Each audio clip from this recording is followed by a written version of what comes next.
Welcome to the Daily Devo. My name is Diana. Today we are talking about Noah.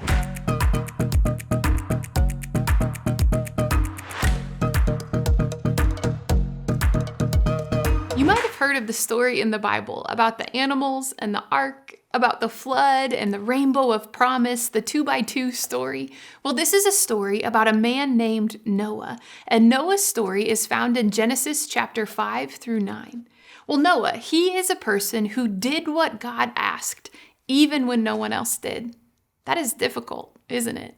Well, in Genesis chapter 6, verse 5, it tells us that every inclination, every thought of the human heart was only evil all of the time. Wow.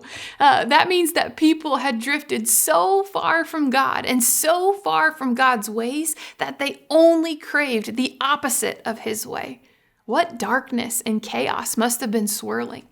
No peace, no gentleness, no kindness, no mercy given to each other, no self-control, just the opposite roaming around in communities and in interactions. Well, in the midst of this time in history, God saw Noah, and Noah, scripture tells us, walked faithfully with God.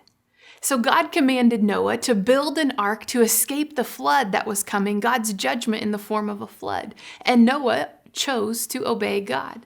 Check this out. In Genesis chapter 6, verse 22, here's what it says. It says, Noah did everything just as God commanded him. So stop and think about that the environment that Noah was in, even in the midst of that, Noah was obeying God and building an ark. Picture the construction site of what that must have been like to build everything by hands. Think about the amount of time that it would have taken to build that structure. And think of the thoughts and attitudes of others that were swirling around him. Even so, Noah continued to listen to God and follow what God said.